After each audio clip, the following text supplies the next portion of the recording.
Welcome to Breeders Syndicate, where we explore the history of a clandestine scene through the eyes of the folks who lived it.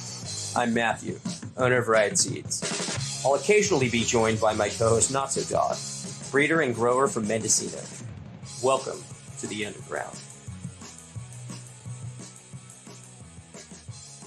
Hey, what's up, everyone? Welcome to Breeders Syndicate. My name is Matthew. This is my co-host, Not So Dog. There he is. And we have with us today Madjag and Raho.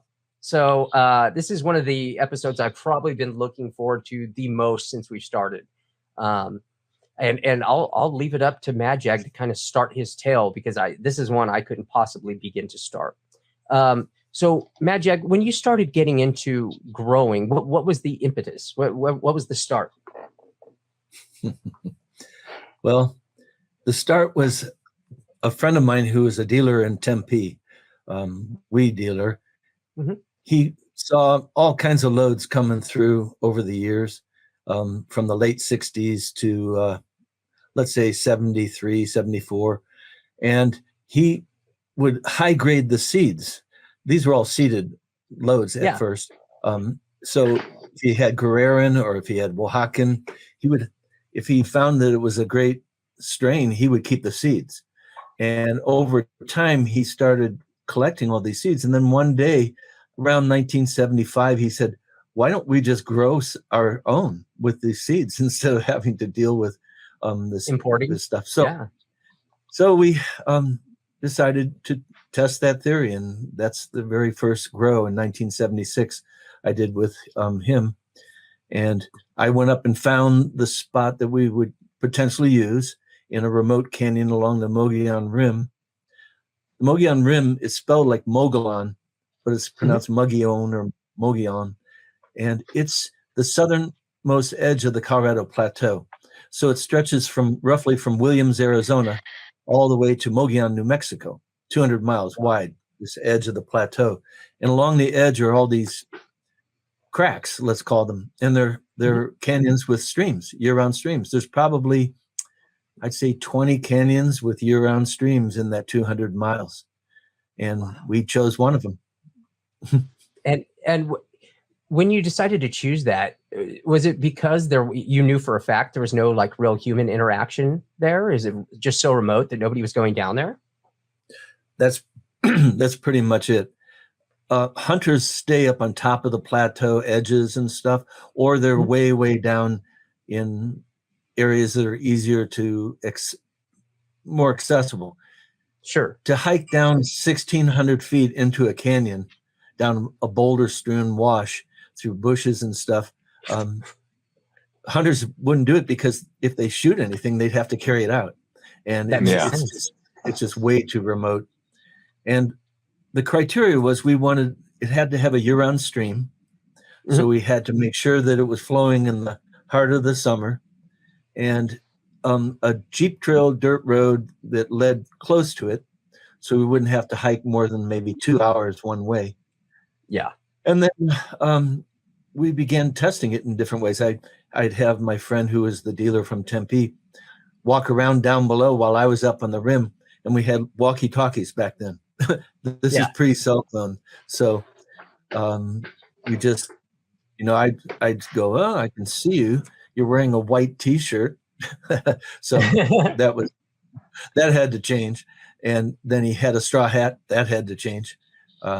Just can't be doing those things if you're in the bottom of a canyon. And hunters, cowboys, ranchers still use these areas back in the early 70s.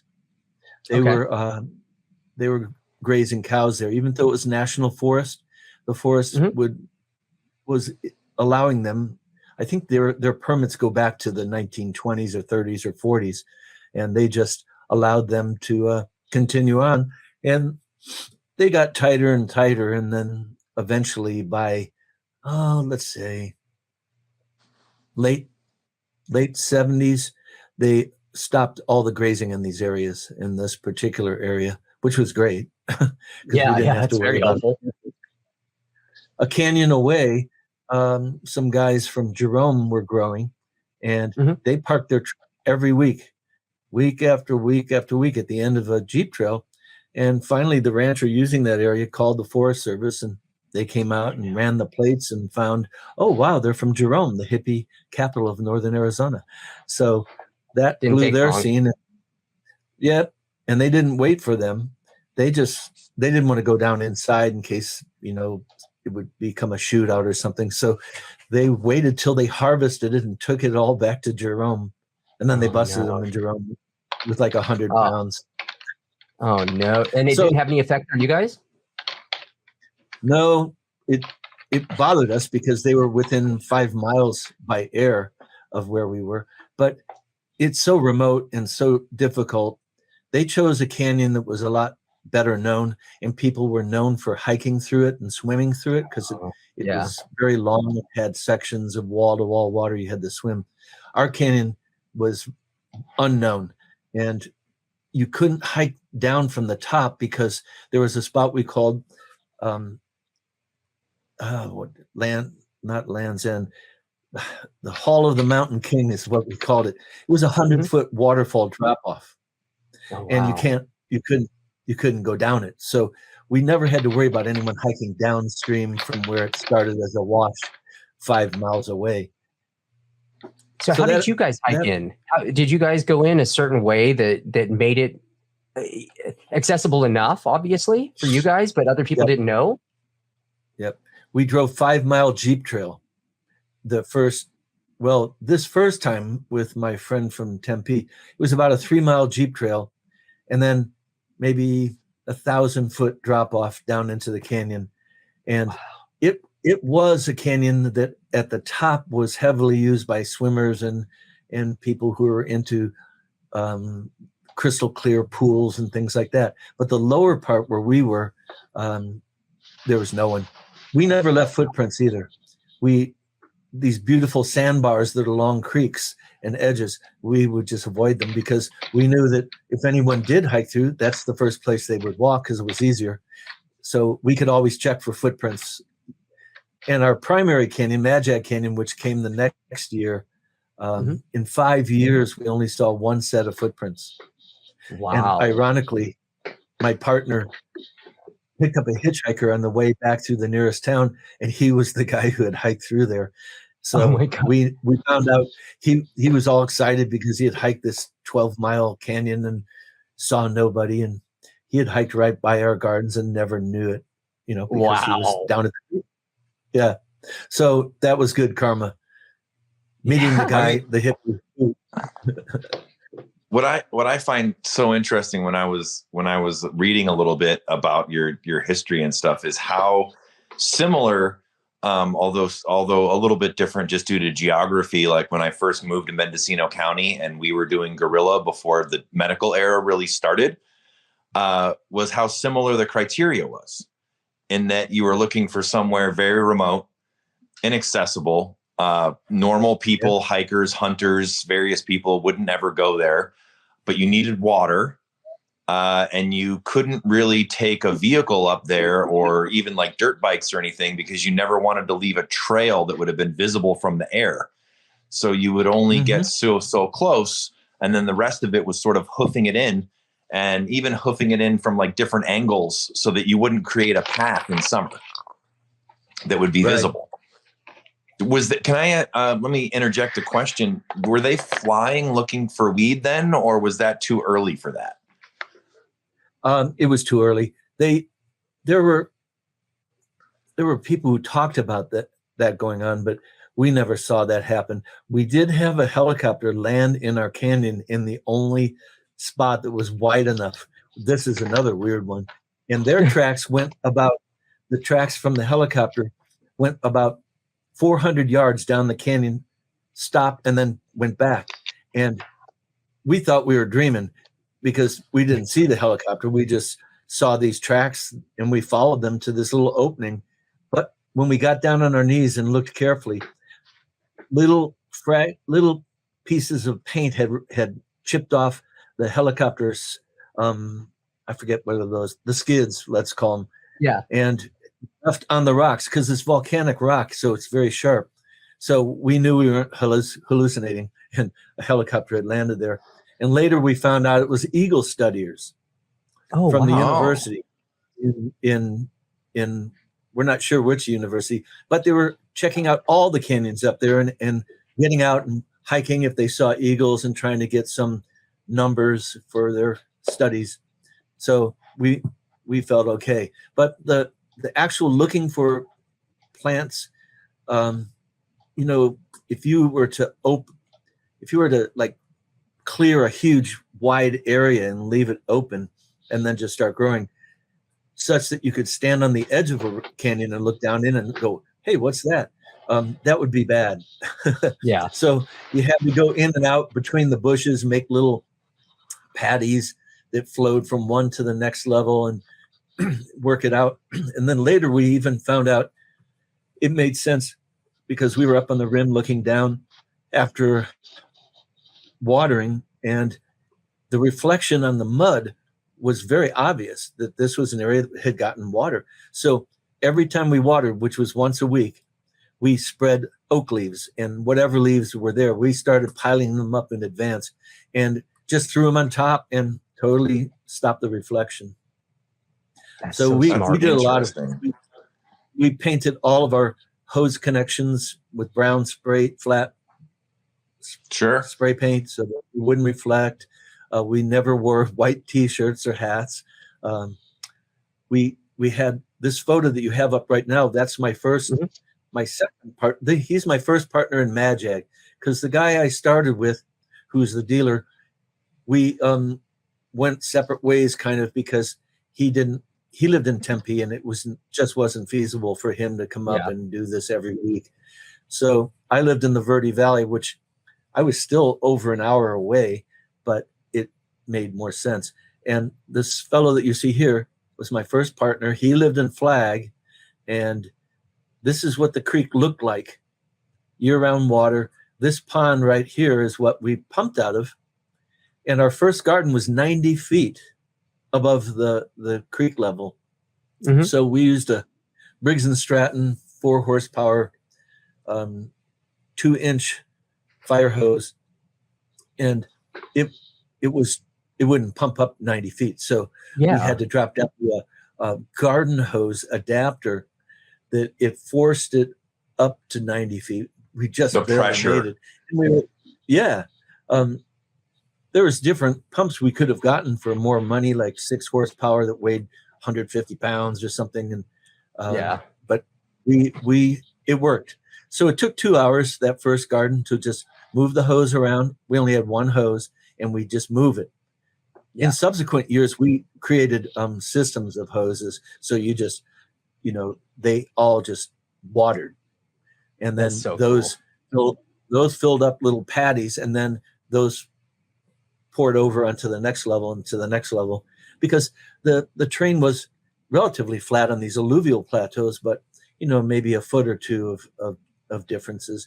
Plus we raked it and leveled it and used rocks to outline little patties so that maybe there'd be 2 or 3 plants on a patty, and then the next one would be next to it and it would drop off. We had free hoses though too, that were on Siamese shutoffs, and we could open them up and then spot hit other plants, and it worked pretty well. We spent a lot of time developing our hose network on subsequent years. Sounds like after that first. So I'm going to bring in Madjag. This is Raho. So I want to jump in there. You're talking about all these guerrilla tactics. And this is back in the 70s. You're talking about when you were doing all this stuff. Was any of this kind of inspired by the war that we had just finished fighting in Vietnam, and everything that we used to hear on the news all the time about the guerrilla fighters over there and how they concealed what they did? I know that when I was doing my guerrilla stuff, it was, I'm listening to your stories, and it's exactly like what I did, except my stuff was all green and not rock, But where was your inspiration for the whole Earth catalog? The written word has always been my guide, and this is Domestic Grower Supply Catalog from 1981. 1980. And I read about this in the Holder catalog, and I wrote in a way for it. Look at these waterbed collapsible tanks to fit in the back of your truck so you can pull up to the edge of a canyon. And I knew people who use this method. And then it's all gravity feed downhill for 600 feet to their spot. And this is a small little thing, small little catalog. But it does have a very nice section on pumps, and these guys, I don't know. Once we started, here's their second catalog in color, 1982, and they were based out of, I think, Oregon. Let's see where this is. But they have all kinds of guzzler pumps, hand operated, where you just, that wouldn't work for us. But we've had a few times where things broke and we had to water by hand using 5-gallon jugs, dipping them in the water and carrying them. Yeah. It takes 4 hours, 5 hours. But you can't neglect it because you're there to water. And it was good. The way we did it, we were fortunate because 1 week we would flood irrigate. We estimated in subsequent years that we were putting 20,000 gallons on our little gardens. So that would, in this soft dirt that we used, it would sink nice and deep, and then the roots would follow it. And but you couldn't go 2 weeks.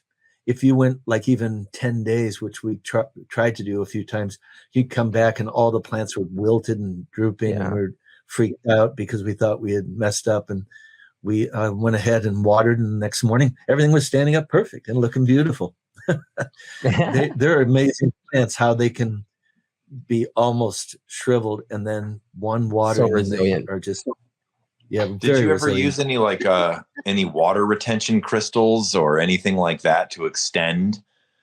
Because that was some technique that by the time that I got to Mendocino County and started doing stuff like that, there was already a lot of I don't know if you want to call it hill tech or older people that were passing down how to get away with things. And infrequent watering was always, well, how do you retain the water? How do you keep it? How do you keep things wet when you're only checking on things every so often? Well, our canyon was 12 miles long, and we hiked it up and down to find the two spots that this was the first spot that's on the camera right now. But the other two spots we found were up canyon, and you just don't come across alluvial plateaus at water level. They're up at least 20 feet above, and we had to scramble up and look and scramble up, and we'd be up in the rim and look down and say, hey, that looks like a good spot, and then go back the next week and check it. But when we finally found our two spots, this soil is wind deposited over centuries and decades, multitudes, and it was so nice. There was rocks in there, big boulders, as you can see here, but in this, our very first place. Down below here is where that photo was taken, and this is almost at harvest. You can see the size of the colas sticking up here, and the soil was just this beautiful, rich volcanic soil. Although when Robert Clark came down in the second year of our new location, not this one, he said he couldn't believe we were growing in dirt. And I said, well, what do you mean in dirt? And he said, well, in Mendocino and up in north, it's not dirt like this. It's soil, like black, rich soil. And ours was brown and gray and just dirt. But it was easy to shovel. So that meant that the water penetrated it, and so did roots very easily. We turned the soil down 18 inches, I think. And the only amendments we ever added were bone meal and blood meal. Oh, wow. That was it. We did have to do a foliar spray, and the foliar spray saved us from this twisting leaf thing it was a micronutrient that was missing. We think it was molybdenum, but we sprayed the plants, and it saved our butts because they all untwisted. No, that's nice. But that's it. Just so when you were, let me ask a question in terms of when did the growing season, like when was it nice enough outside that you were able to plant, and how much work did you do to prep in the winter, spring off seasons? Like when you said you turned the soil and you had to run all these hoses and prep all this different stuff, how much pregame went into like preparing the areas you were thinking about using? We had November and December and January off, and then we were back out in February. Preparing. We started small. Like this garden here you're looking at in this photo is probably 100 feet by 50 feet with boulders and trees and stuff in it. It blended in pretty well, even from the it does rim blend in above. really well. Yeah. However, the next garden we used was 3 times the size of this, and we planted in between bushes and trees, which I'm sure you've seen in some of the photos. Mm-hmm. But when there were no plants, those between the bushes and trees were the patties, I'm just calling them, that we had to build up with rocks and have it spill over to the next garden and the next patty and the next one. But we had free hoses too to be able to walk around and water with. It took, I don't know, months of prep the very first time because we had to bring down so much stuff. And then the third year we grew, we did 2 gardens. That was the big year, and that's the year that Rob Clark came down to see. He only came down to see the one easiest to reach garden.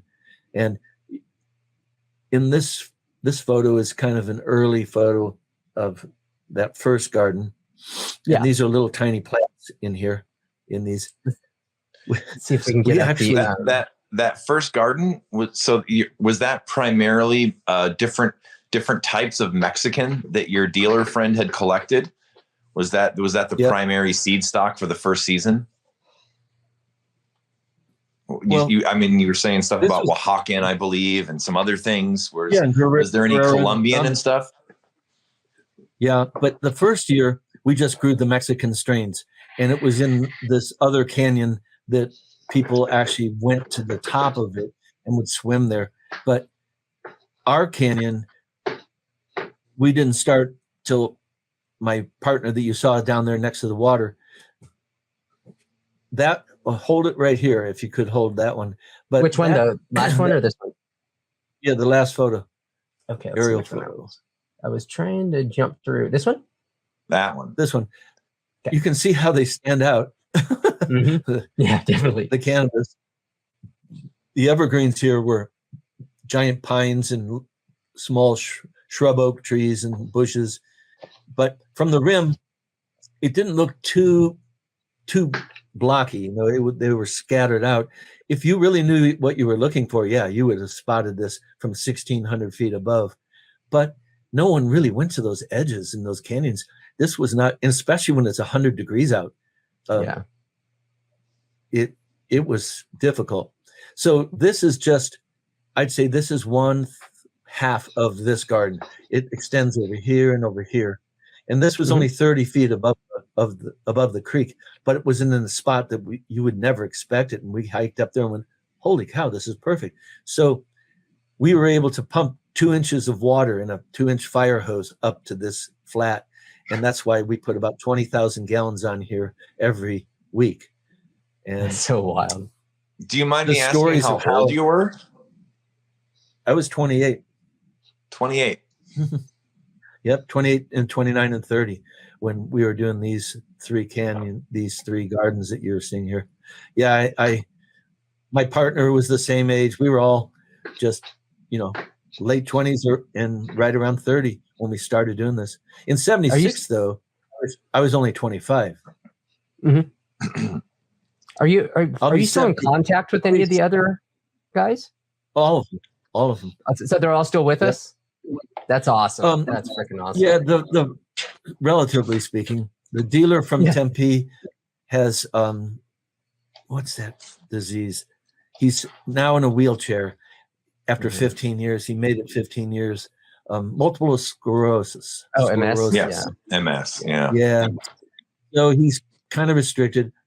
Another partner who was the very last one I worked with, he was a friend. We all knew each other. independently. I mean, it was great because we're all originally friends. He has early onset Alzheimer's. He's 70, and he has great long-term memory, but he can't drive a car. If he gets in a car and starts driving, he doesn't remember where he is within a block. So he's restricted. But my first partner that you saw there in Madjag, Canyon down by the water, he's 6'7", and he's a big guy. And he's still around, and I see him every once in a while. But my partner for the last 2 years in Madjag, he lives in Taos. He's originally from the UK. One who just wrote The Year of the Madjag. He's got it on Amazon. You can get it. It's a fictional account of using all of us in all of the characters, but it's more about a love affair he had at the time, and it's pretty funny. He got an honorable mention in the F. Scott Fitzgerald competition or something. Oh wow! He is writing a second book now already. That's going to be more factual. That'll be great. My pilot friend, who he's in the chronicle I wrote called "I Know the Guy Who Knows the Guy." I just talked to him a few days ago. He called me because he just fell and broke his hip. And I was going to invite him to be on this show, but he's in the hospital in Anchorage, Alaska now. I know, bizarre. So the universe didn't want that to happen, and I had kind of thought he wouldn't want to. He makes Mr. Nice look small. We'll go into his story later if you don't mind. Yeah, I'd love to. The last time I saw him physically in 1985 until last year, they were just working on 60 tons of hashish from Pakistan. And this is the level he worked at. And he retired, never was busted. It's incredible. You know, I know it's amazing, but if you knew him, you'd understand. This is why I was so intent on getting this show, because I think, you know, we talk about a lot of the people who've been put on a pedestal in our scene. I mean, of course, Sam the Skunk Man, Rob Clark, amazing people, obviously deserve their accolades. I mean, the big heroes in the scene. But there's some guys who did some really big, bold stuff that don't quite get seen for many reasons. A lot of it has to do with the fact that it was clandestine and illegal, and some folks don't even still want to talk about it. But there are some amazing stories out there that I've come across over the years, and yours was one. And speaking to someone that you were able to bring with you, Raho, I wanted to get into a little bit with you, Raho. Can you talk about when you first started collecting and getting into growing? Yeah, sure, Matt. It's man, it seems like so long ago. You know, I was just a kid. 78 was the first time I smoked weed, and back then you had to smoke, 3, 4, 5 times before you ever actually felt the effects. I don't know if it was because the concentration of THC wasn't so, as high as it is today, or maybe the stuff that kids could buy on the street back then wasn't so great. But by the time I got high that very first time, I was 15 years old, after school at a buddy's house, and it took a while to kick in. And after I was actually riding my bike home, thinking, another time that it didn't work, when it started to hit me. Right.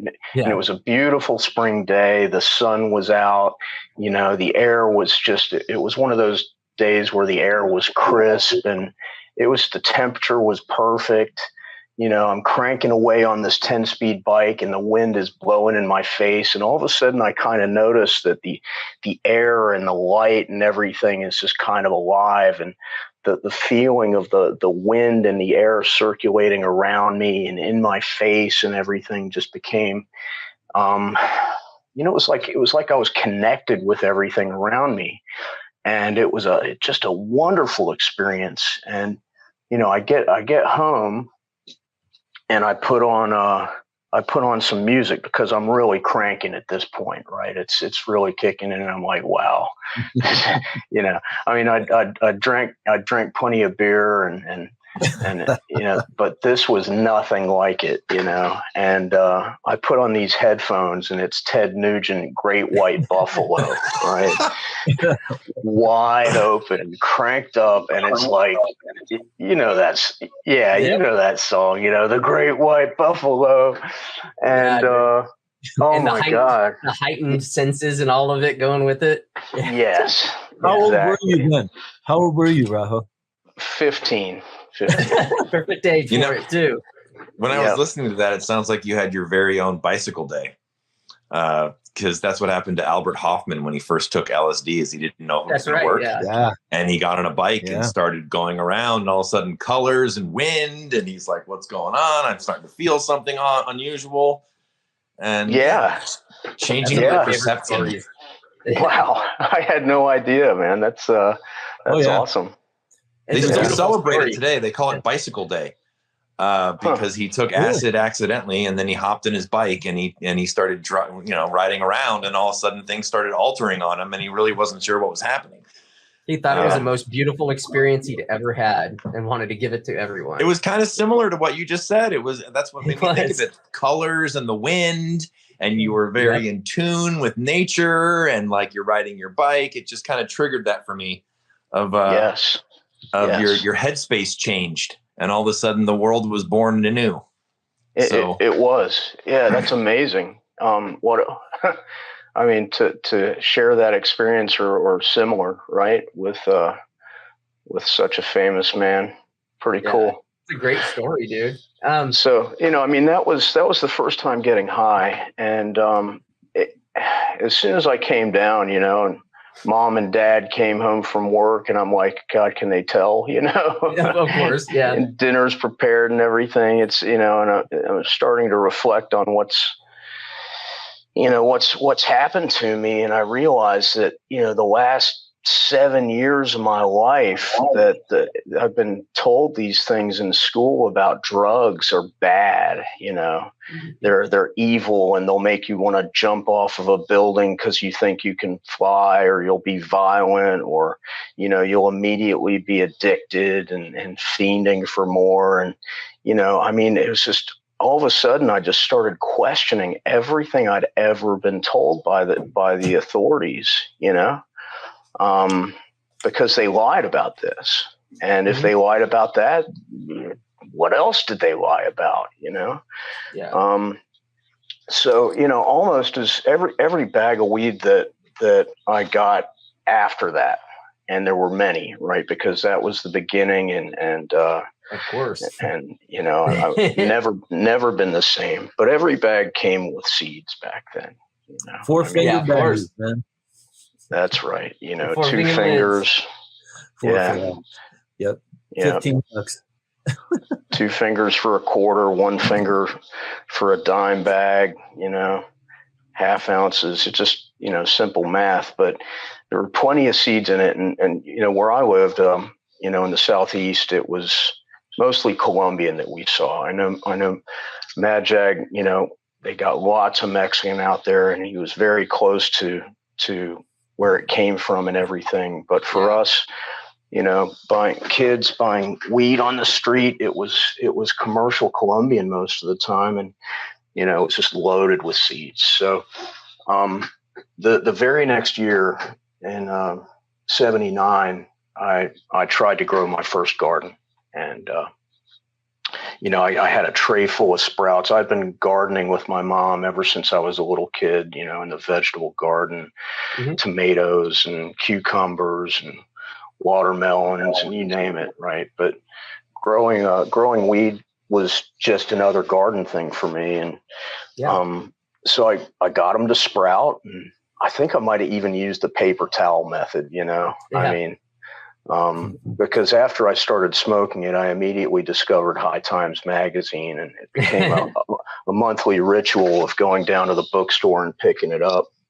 And that was at the beginning of High Times, yeah? 76, 77, 75? Yeah, so it had been around for a few years. I mean, I think 74 was the first year. There you go. Yeah. But I took those sprouts and I put them out in the bright, full sunlight. I started them indoors under a little fluorescent light, and I put them with no hardening at all under the sun. And I went out the next day and they were all dead. Oh, and that was the end of year one. Total failure. The next year I came back and I hit it pretty hard, and me and a couple of friends of mine. Yeah. How are your parents with this? That's a great question. Just amazingly open-minded about it. It's at one point, maybe it was 81, I think, I started breeding. I had picked up Rob Clark's Marijuana Botany. Botany. And it was just so inspiring, I mean, it really, everything just clicked as far as the science of breeding and the way that he described, genetics and selection and creating hybrids and everything. It was all so intuitive to me. It all just made complete and total sense. So I immediately wanted to make my own seeds and start breeding. And, that meant, of course, we wanted smoke too. So we needed to segregate the males. And I wound up bringing these male indica plants into my parents' house. I had these things in the dining room, in the window, just stinking. I don't know how they put up with it. My mom's gone now, so I can't ask her that. Yeah. I have a question for you. So it sounds like, obviously he's messing with Oaxacan and different things from Mexico, Arizona and New Mexico, and that are not that much different climate. But if you're in the southeast of the United States and you're getting mostly Colombian, that second year where you didn't kill your seedlings and you got a lot farther down the path, did you hit a point where you were like, are these ever going to finish? That's a great question. So, that second year, we had a neighbor across the street had pulled in a harvest in 79. One of his friends had gone to Maui for Christmas and had come back with seeds of what I know now was Maui Wowie in 79. And they grew a big patch of that stuff. And it was wide leaf. It was, I know today that it was Mexican and some sort of indica hybrid. It finished early. It had amazing taste. And being a poor kid that cut lawns for money, luckily half of their crop was seeded, and they sold me the seeded stuff for cheap because nobody wanted it. Yeah. Right? So even back then, nobody wanted seeded weed. Well, everything was seeded. Sure. When half your crop is seedless, and they made T-shirts, that said sins, and they were selling. Oh, really? Yeah. They were. I'd love to see some of those today. I'm such a nerd for all the old vintage shit. Like, if you ever see one, let me know. It's amazing. Kids immediately turn into these instant entrepreneurs when they wind up with a bedroom full of weed hanging from the ceiling. That's for sure. It's just all of a sudden, it turns into, well, all my friends are going to want this. So how much am I going to charge for it? Yep. And, all of so a you sudden, got lucky in the sense that you got a hybrid that would actually finish in your area. Because I always had this idea, and I'm obviously like when you guys are speaking of 1975, 77, 78, I was still happily in diapers. So that's definitely not my part. But I always thought that like maybe the first American breeding was you're getting this import from Thailand and Colombia and Panama and all that. And you're like, well, how the hell do I get this to finish where I'm at? Maybe I can take this Mexican and I can shorten it up some because this Mexican seems to be quicker. But you're exactly right. This Thai and this Colombian is taking 1,000,000 years, and it's getting cold and it's getting rainy, and my stuff doesn't even look like it's done. Yeah. So I mean that Maui was only part of the crop that we did that year. You know, it was we also had a Mexican, and we had a couple of Colombians. You know, it was, and all my friends were growing at that point, right? So, you know, everybody had a couple of plants out in the woods, and we'd go to a party on Friday night. Somebody's parents were out of town, and sometimes they'd walk you out behind the house and, you know, into the woods behind their house, and there'd be a little 6-foot Colombian Christmas tree in an opening in the woods behind their house. You know, just a little hole in the canopy where the sun came in, and so those Colombians, you know, they would. We never really finished them, as we know, you know, what, you know, resin glands and you know, proper finish. They weren't never really properly finished, sure. But they were finished well enough that, you know, we could get into the end of November, and sometimes even you know, first couple of weeks of December where I lived, before the frost would. That's very helpful. Yeah. And the hardest part is actually, you know, not picking it early. Kids didn't know any better, and we just wanted to smoke the stuff. So, you know, I mean, we were just going off of the weather reports in the newspaper and, you know, Farmer's Almanac bullshit. So maybe I could ask a question of both of you.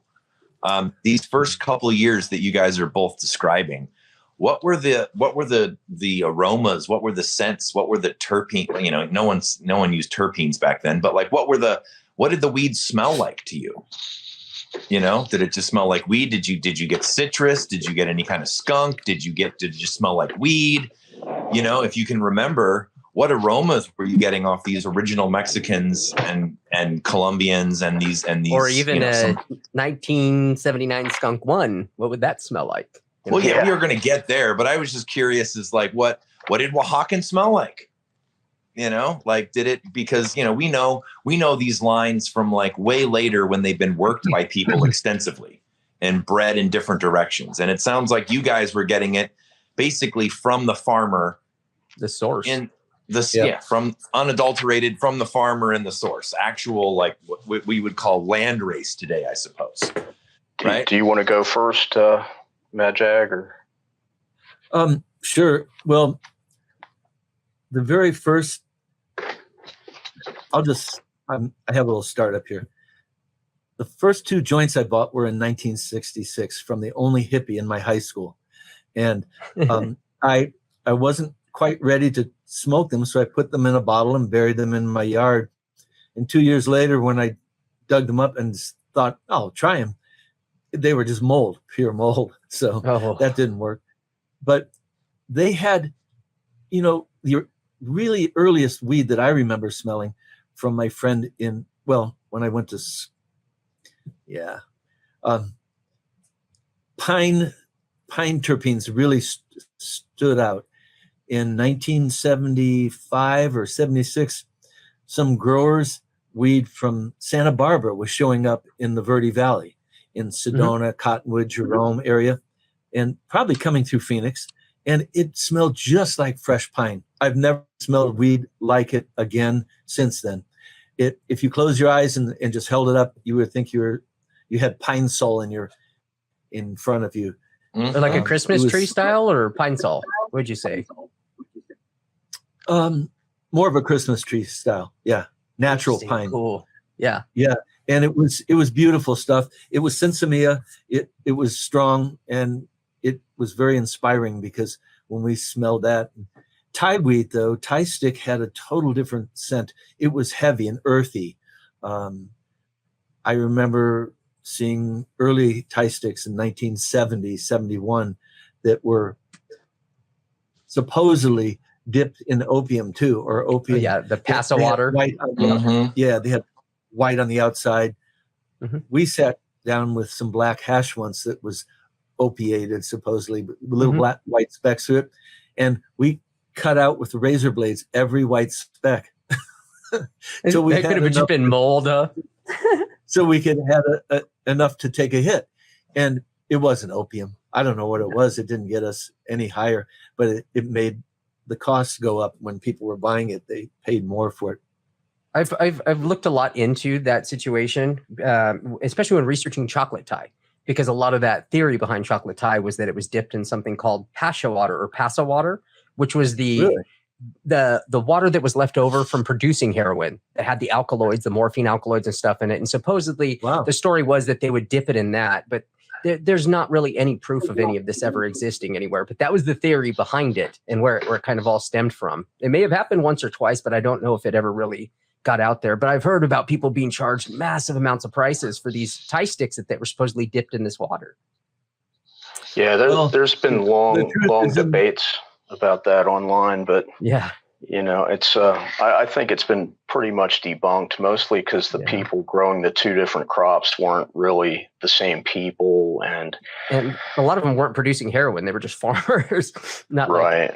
Before we lose track, what was the smells that you were getting off your Hawaiian hybrids that you were successful with that second year?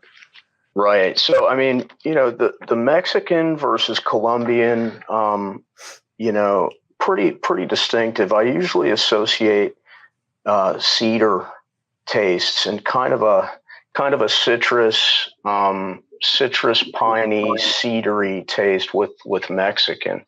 And I grew some beautiful Oaxacan a couple of times that, it flowered so much faster than the Colombian that I actually let it go too long, to the point where it was actually over mature and it had lost some of its potency. But that was contrasted with the Colombians, which were, usually we'd get a lot of purple because they'd be coming in so late that just the temperature change would bring out a lot of purple colors in it. And, once something turns purple, that what's that? It's not chlorophyll. It's the other anthocyanins. Yeah, the anthocyanins really seem to affect the taste. And they always do. Affects the taste and smell, without a doubt. And personally, I like it. Right, I do too. I'm a purple fiend. Yeah, but like Madjag said, the pine was there in the Colombian, and there's a difference between the smell and the taste when you smoke it. There's some of it has kind of a chocolatey.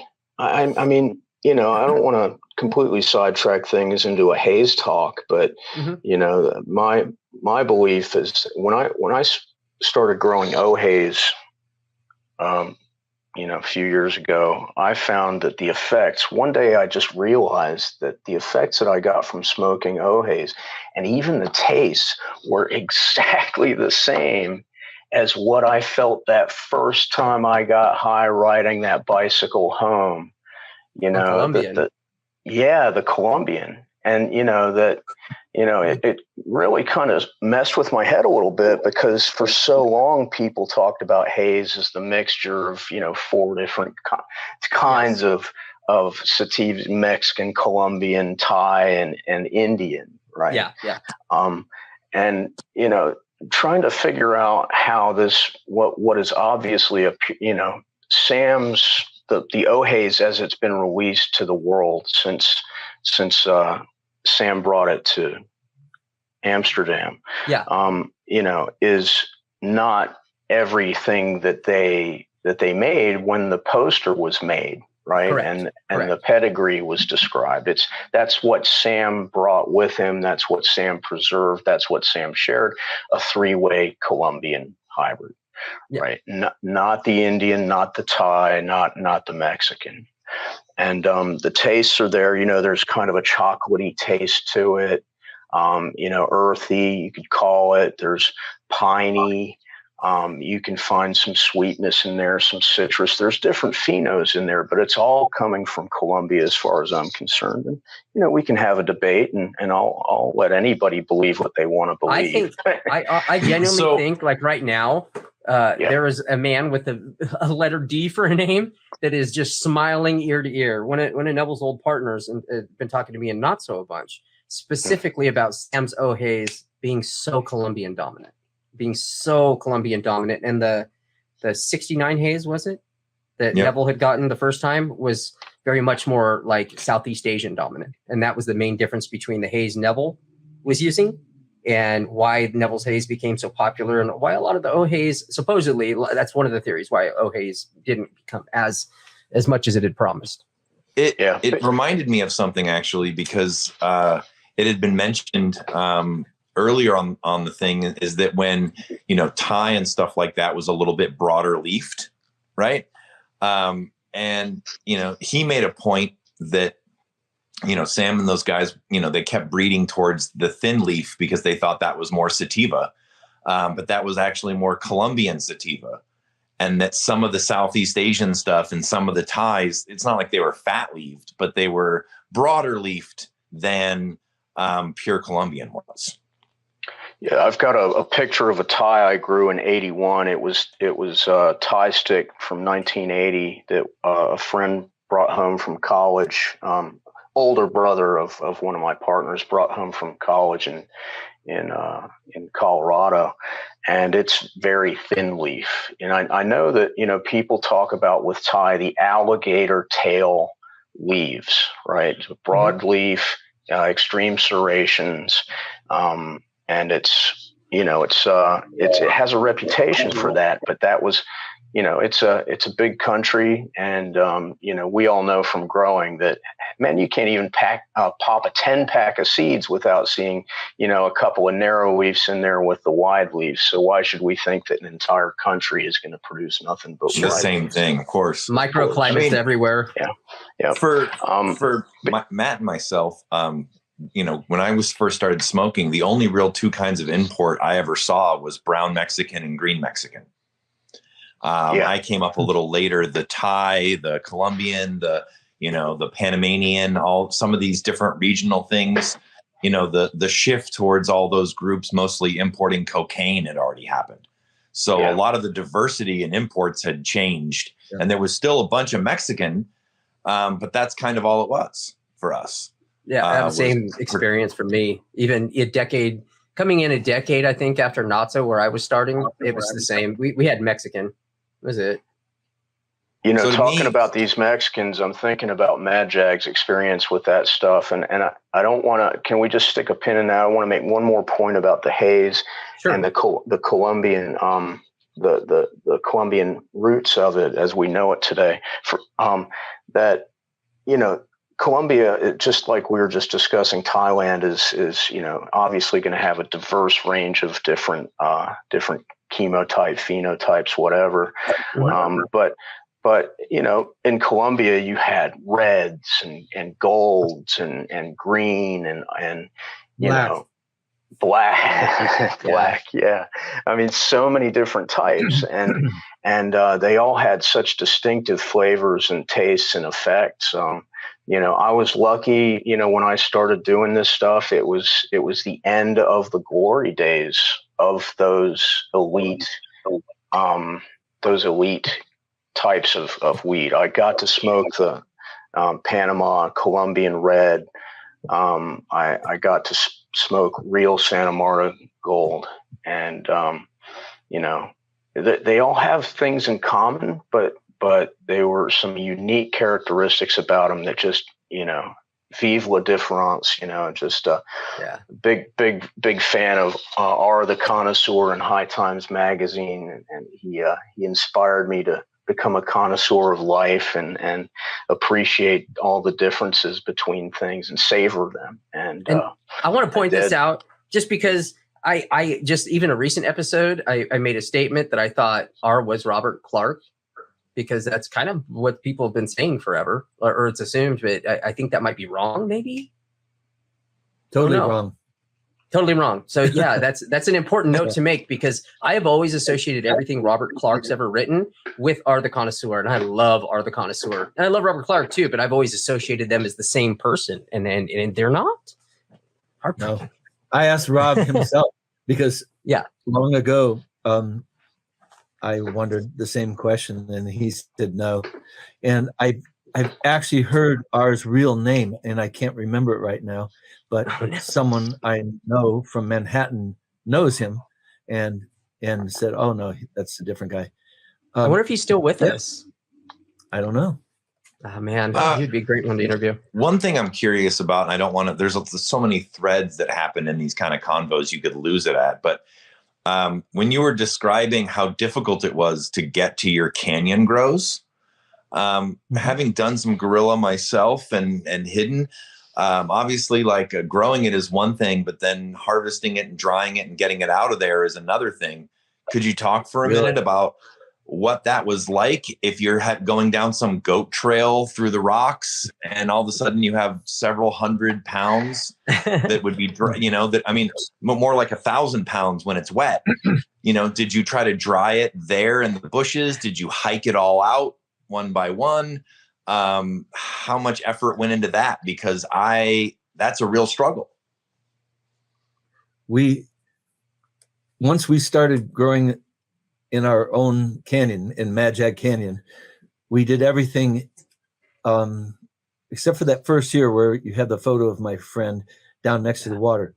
But the subsequent 2 years with my partner from the UK, and we had a Swiss helper too, who I'm still good friends with. I saw him 3 years ago in Zurich. We did everything down there. We manicured it. We dried it, manicured it, boxed it. We bought knockdown boxes from a supplier in Phoenix that were roughly, I'd say about,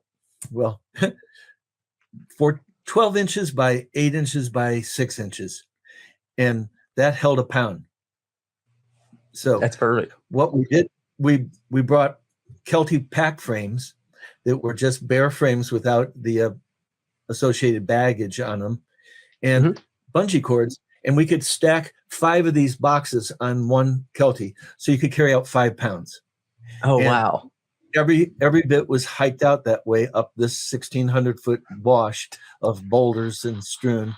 And we had pruned a few branches here and there where you just had to have clearance to get under a pine tree or something. And we were very fortunate because one of the people in my life who's still around, he was one of the 2 princes of peyote that I've written about. He also was a huge weed dealer, and he would meet us at the edge of our canyon after sunset, and we would just hike up, hand him however many boxes we brought up, and he'd hand us a paper bag full of cash. And we didn't have to even drive to Phoenix or take the risk of trying to take it back home, because that was actually the thought of working that hard for a year and then losing it all because you got a traffic stop. That was really influenced us. So we got $100 an ounce, $1,600 a pound. And that was the standard price. And he sold it all by grams. Smart man. He sold it for $10 a gram to college students at ASU. He lived 2 blocks away from ASU in Tempe. He just would buy everything we had and just slowly sell it over a year or two and triple his money. So you had 1 or 2 friends that were helping you, right? So when it comes to hiking it out, if you could bring about 5 pounds at a time, that means each trip you're probably at a maximum of 10 or 15 pounds. Yep. And so at harvest time, we brought in 6 more people at harvest time. Okay, that makes more sense. Yeah, I was gonna say, I was like, man, you were really fit. Your legs, your hiking ability was intense because it's a lot of back and forth. Yeah. Well, that part, I mean, I've hiked down gasoline. 5 gallons of gas is like 35 pounds, and we triple bag it with garbage bags, and it would still stink. It was amazing because shaking it and moving down, it was so difficult to keep it not from saturating everything. But at harvest time, boyfriends and girlfriends of ours and others, at the most we had 8 people down there manicuring. We set up 10 by 10 foot Coleman Classic tents that were spray painted So they were a light brown color, but we sprayed them with a little darkness and green, and they blended in very nicely. And we limbed the plants. We cut a whole plant if we could, if it wasn't too big. We'd hang it for a day or two, and then we'd cut the branches off, limb them, and stack them like that all the way up inside these tents. So in case it did rain, we weren't going to get caught in, with our, plants getting wet. Did you do a lot of sun drying? No, it was all in I know shade. We hung ropes between trees and just hung them in there. And it was still in the 90s or 80s in the day. Yeah. At night, it would drop up where we were growing. We were growing at about 4,500 feet. So at night it would cool down, but in the day, it was really nice.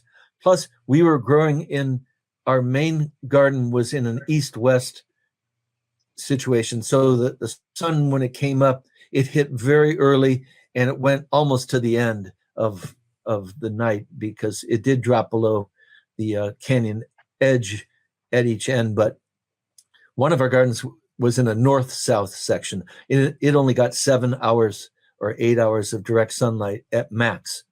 Yeah. And still the plants grew perfectly and beautifully. Didn't make a difference. But the east-west gardens, that got 10, 11 hours of direct sunlight were awesome. Yeah.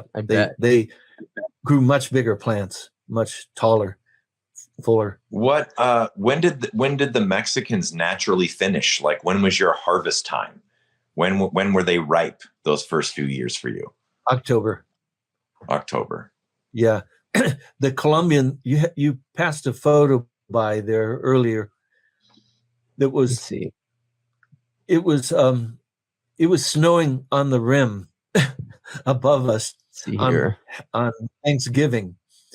And that's our tent, one of them. Yeah. And there's some the tent. Yeah, there it is. Right in there. Well hidden. That was the north-south garden we called the Anasazi. There's the Hall of the Mountain King. You cannot, that kept hikers out. Yeah, I bet. Anyway, the Colombian, we didn't know about these things, about finishing and how long they would take. And it was crazy because they were the size of my little fingertip, the buds. And it was Thanksgiving and snowing above us. So we didn't grow any more Colombian after that first year because there's a very, I think, was it by R? Anyway, there's this famous list of seeds that's been attributed to Sam, or it's been attributed to others or whatever. And it had a bunch of, hazes and skunks and different things like that. Yeah, but what was interesting about it is it was organized by month that it finished. And there was only 3 or 4 things that finished in October. There was probably 10 things that finished in November. And then there was like 25 things that were December or January, which is like a polar opposite of today. Well, Rob was growing in Ben Lomond, just above Santa Cruz in the redwoods there. And he, the temperatures were very Mediterranean in a sense, it would be cool. Yeah. I wanted to jump forward to a question when you were talking about Mendocino and up north. Do you know where Redway is? Yeah, 100%. The town of Redway. Yeah. Oh yeah. Southern Humboldt. Yes. Because I met my Colombian friend and future partner in many escapades at the Country Tavern there in 1972. And oh wow. A guy from Scottsdale owned the Country Tavern, and he also had his own chemist, and he produced millions and millions of hits of acid. That's amazing. When we went into that tavern the first time, half the people were tripping, and it was just, wow, it was like a strange scene. But my Colombian friend, who I just met there, he took me on a hike down towards Shelter Cove. Shelter Cove was just 5 houses then that were abandoned because it was someone tried to do a subdivision there and it didn't work. So as we hiked down, we went off into the woods because he knew about a few plants, and I saw my first plants over there that were growing, they were individual holes in between the redwoods, like where there was a spot of sun shooting down in. And it was just this beautiful black, rich soil. And their plants were, probably 6 or 7 feet tall. So I was like, wow, that's cool. But yeah, that's my part of the country. I moved to Mendocino County in 1998, and I've lived there since. So Southern Humboldt in general, Mendocino, Lake, all those areas, that's kind of like my stomping grounds. Cool. And yeah, and like you were saying with LSD or whatever else, there was, back then it was remote, it was mountainous. You could get, there wasn't very many people. Your worries up there were hunters and loggers. Right. But lots of people went up there to kind of get away from things. Some people grew weeds, some people did other things, but it was that isolation and that being kind of out in the middle of nowhereville. Yeah. That was kind of, I have no idea. I have no idea how this guy from Scottsdale found Redway, but that he bought the tavern there, and he was living nearby, and his chemist was somewhere nearby out in the woods. And it was a interesting place. And that's where my Colombian friend was, Gerardo. So he was on a student visa, but he overstayed an extra 8 years. So he learned English simultaneously with Spanish in Colombia and Cali since he was 5 years old. So he spoke such perfect English that later in life, when our big bust happened, he was interviewed by FBI agents. He corrected their spelling twice. Oh, wow. Because they didn't know how to spell the words that they were using. So it was pretty funny. Yep. Another thought I had, you mentioned, Howard Marks's book, Mr. Nice, and how your friend kind of blew him out of the water. I remember a long time ago when I read his autobiography that he said that basically his autobiography was full of people that had been busted, and that some of the coolest and biggest people that he interacted with had never gotten in trouble. So therefore you weren't going to hear anything about them in his book, because they had skated through and nobody knew about them, and he wasn't about to give any tips or ideas. So he said his book was essentially a collection of people that had gotten in trouble, and that there was many who didn't, and they were invisible. That's cool. Well, I can dig it. My friend who broke his hip and was our pilot friend, he never got busted, and he gave my UK partner the go ahead that he would be willing to let him write a book about him and interview him. So he's excited about that. But I said to him, you're going to have to follow this guy, because he's all over the world still. Now he's in the hospital in Anchorage. So you could probably get some weeks of talk with him.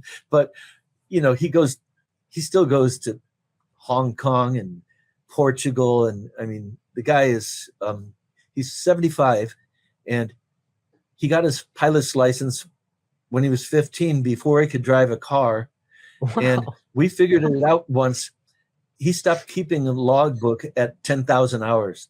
And he said that most TWA pilots never hit 10,000 hours. Yeah. But he literally lives in his plane. And then when he went to Alaska and bought a gold mine, the only way to get to it was to fly in and out. So, and as you know, in Alaska, everyone uses planes like cars, if they live way out in the woods. So he owned the airport once in a town that I lived in, and he's just a legend. But you're right. No one really knew about him, just like Mr. Nice's Howard Marks friends, because he got into Afghanistan in the late 60s.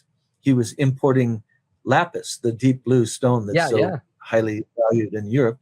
And that led to hashish. Mm-hmm. And he was just sending home a few pounds rolled up in Afghani rugs. He would just ship them, and they would get through back then. They weren't even using dogs to check stuff in the late 60s or 1970. Then his friends slowly, moved to freighters, and they were sending freighters. But when the Soviets took over, he couldn't go to Afghanistan any longer. So he moved over to Peshawar in Pakistan. And Peshawar now is known as the terrorist capital. I mean, that's where all the terrorists hang out, Peshawar. But he was active over there. Gosh, I don't know. Like I said, last time I met him in '85 in he had a houseboat in Sausalito, and I met him there, and he was visibly shaking because he was so excited about the 60-ton barge that they were going to pull across the universe, which they did more than once. That's awesome. That is so awesome. Wow. Yep. Fucking outlaws. Love it. And they would go to Canada. Canada had, he said they had only like 1,000, not even 1,000, a few hundred agents involved in drugs. So all those West Coast places above Juneau in Alaska and that were perfect. I mean, in Canada along the coastline. Big hash culture. San Juan Islands. Yeah. So Canada has much more of a hashish culture than America did because of that importing. And, I think not only that, but it was like the penalties if you got caught in Canada were far less than the American ones. It seemed. Right. And once it reached there, it would get exported over to the U.S. And this guy, he had a passport he paid $10,000 for from the UK in like 1969 or something. And it was a real passport that he was able to have it fixed with his name on it. That's awesome. And his photo. And he would walk across the border to Canada and then fly from Canada around the world as a British citizen. Like when he was going to Afghanistan and Pakistan, he wasn't an American. He was British. So, and then he'd fly back to Canada and walk across the border into Washington and then go back to his normal life over here. Man after my own heart. God. He also had one of the first phone scramblers I've ever seen. He bought it from a company in Amsterdam, and you held it up to the phone and the little rubber cups went over each end, and then you talked to the back of it. And it was used and stuff like that, by 1970, 1971. Very security conscious fella. Very smart. Yep. Wow. That's fascinating. So I was going to say, we've kind of wandered off the Madjag part, but there's one part that totally enthralled me with the whole story. And it was about not just about the wizard robes or any of that, because I find that so amazing, like the pictures of you guys with wearing the wizard robes and being very, serious about all of this, but how well you treated the land and how you respected the land and the culture that came before. In a lot of your writings, you talk about even finding ancient, the ancient petroglyphs, but also some items and stuff that you guys would not take. You'd leave it there because that's where it was, and leaving nothing, not even footprints behind. So I was wondering if you could talk a little bit about the spiritual aspect of Madjag Canyon. Well, when we first started exploring it, I started from the bottom up, where it flowed into another canyon, which flowed into another canyon, and that's where I first met a mountain lion. I'm pretty sure it wasn't a jaguar, but we came up with the term, Madjag, that I had come upon because it was screeching at me in the dark when I was trying to go to sleep. And that canyon, when we got further up the canyon and found these spots, we started finding boulders just covered with petroglyphs. And in 15 minutes, that rock that you had a photo of, let's see, I'm going to try to find those.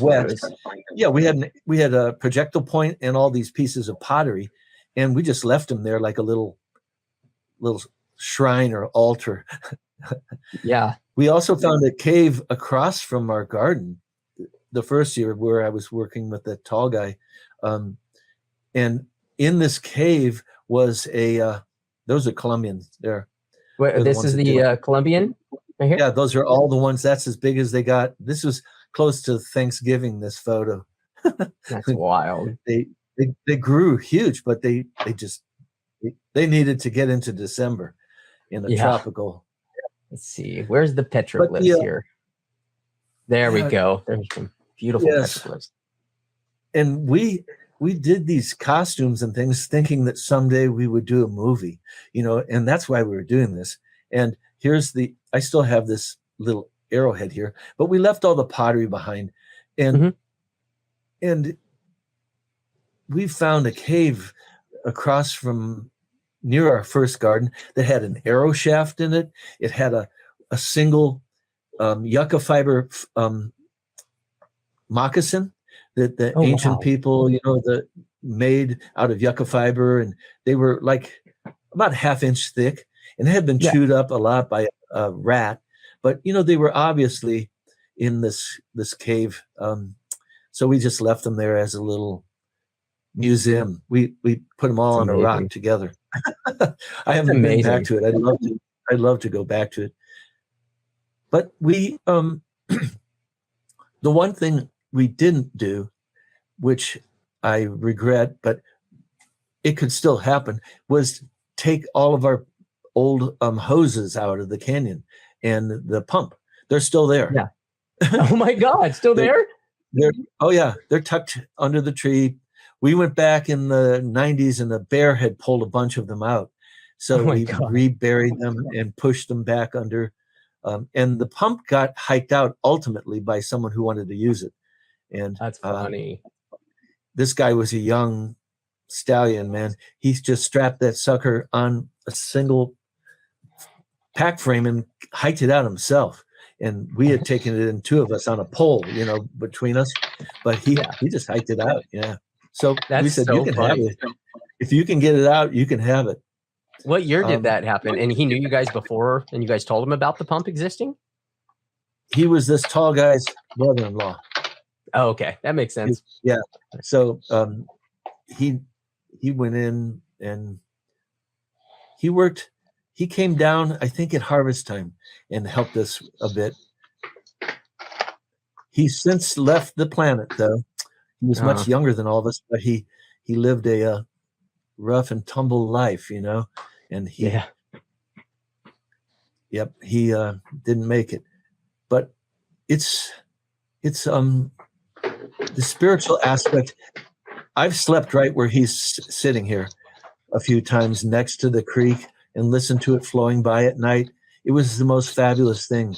And talk about dark skies in late 70s, the dark skies in northern Arizona were extensive. Flagstaff was the nearest place. And I spent 400 days out of my life in the bottom of this canyon, and over a year of my life. And it's just, it became like my second home in a way. I can imagine. 5 years. We grew for 5 years in this canyon. And since then, it's been just quiet. Every once in a while, I'll go back and go out on the rim and look down in. And more people are driving in 4-wheel drives and razors and little side-by-side vehicles. They're going out on all these Jeep trails and that, but they don't know what's down below because they're not going to get out and hike down 1,600 feet just on a hunch and get down there, and they wouldn't find these alluvial plateaus. They're just too buried, That's so wild. What a magical time and place. Yeah. 90 feet above the creek. There's no trail that would even remotely bump into it. So it was a special place. Still is. I went back there 4 years ago looking for this trail that a rancher had made years ago that came down not far from this original garden. And I couldn't find the trailhead again. It had grown over so much in 10 years that when I was there last, hunted all over, man, for hours and hours. And I know where it goes down, but I just couldn't find the trailhead. So I'm going to go back. It's strange. It's in a forest fire area that has still not been reopened. And after a fire that was over a year and a half ago. And I'm going to go talk to the Forest Service. I want to find out why. And I have a feeling why is that it's not about landslides or people getting hurt. It's exposed so many archaeological spots from the trees burning. And there's all this that I think they're afraid of people going out there and plundering spots. Obviously, that's very human.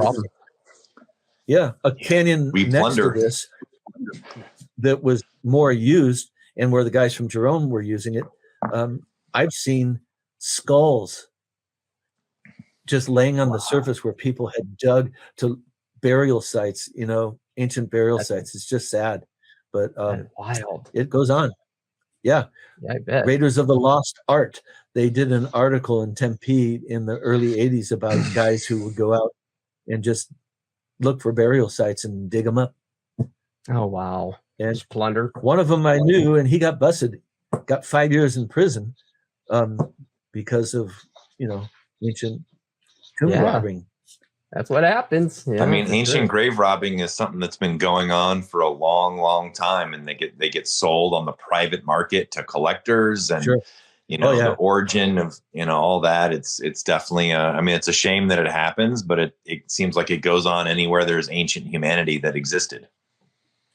Oh yeah, Egypt. Come on. Yeah, Egypt. Egypt would be the one of the primary sources. Sure. Yeah. Yeah. So I don't know. This conversation could likely go in a million different directions. Yeah, I have the feeling this is going to be like a 9-parter. It could be. It would probably be more than just this one part because we can't touch on everything. But one of the things I do want to touch on is that one thing that's like really interesting to Matt and I ourselves is that some of these. We got a little off topic on haze but some of this stuff with haze and skunk one and some of these American strains, a lot of us younger folk, our first like legitimate history on them that we know of comes from when they made their way over to Holland. Right. And that's when they kind of became famous and started getting bred with and started getting sold where people could hear about them. And then you have people like Rob and Sam and stuff like that who tell their story. But it's very, with historians or whatever, it's always cool to get a different perspective from someone, an alternate source from the same era, right? And you were talking before about how for a minute there or for a year or two, you were Sam and Rob's biggest customer, right? Yep. In the sense that you bought something like, if I remember correctly off the top of my head, something like 3,000 skunk one seeds. $5,500. Yep. Was that 1978 or 1979, something like that? You said 79.80, and on the back of this, if you look at it up close, it says that these were bred for the 1980 for the 1981 season. Do you still have this pack? This envelope. Yeah, several. You still have that? Yeah. Oh yeah. God. And I was telling Raho yesterday some of the loads we got from the cartel in Mexico at a certain point in 1984, roughly 82 to 84. We moved our first load so quickly that they sent us another load that wasn't meant for us. It had labels in it from someone in California, and I've got 2 or 3 of these labels. I know you'd like to have them, and I'd be glad to send them. Sam wanted them too. Sam collects. I'm sure he does. Yeah, he has great collections. This one was a Santa Claus in a wagon pulled by horses. And it was it's a black and white label. And then we got another one a different time that was someone else's load, but because we were moving them faster, they just sent it to us, and it was a raccoon on the label. And it was from Northern California, and it was funny. But these, I love the old kilo art. These are precious little mementos. So cool. And I went to Amsterdam in 1969, right out of high school. I went on 7 weeks to Europe with a friend, and that's the first place I tried to get high. I was at the Club Paradiso, and I didn't smoke cigarettes, so I took a big hit of something, and I coughed my lungs. I couldn't even get it in deep enough to get it. But to give you an idea, this guy was selling a pound of Turkish weed for $15. It was in a shoebox. A shoebox full was $15. and Was I it have hemp? no idea. Huh? Do you think it was like Turkish hemp? Yeah, it was probably, like bagweed from Turkey. Yeah, It was that's dark brown. It didn't look good. But I bought my first chunk of hash, and I actually smuggled it back in 1969. I was nervous as heck. I bet. I didn't actually get high until later in 69 when I went to college. That was the first time. And I don't know if I had that hash still then or not, but Denver in 1969 had everything, Panama Red, Colombian, Mexican, every sort of acid you could possibly want was being sold on the hill in Boulder. So all you had to do is drive over to Boulder and hang out. And was it called Hippie Hill back then? It was just called the Hill. Just called the Hill. The Hill in Boulder. Yeah, it was in the next. It was near the university, but it was this stretch. And it's still really famous. Works. Yeah, there's a bookstore at the top where I actually saw Allen Ginsberg reading a book. It was called Brillig Works, and Tulagi on the Hill is still there. It's a place where they have live music. It's a bar with live music. I saw Lightning Hopkins there and a few other amazing people. So wild. Yeah, and it opened, and I think I have a photo of it in my chronicles. I think in '64 it opened.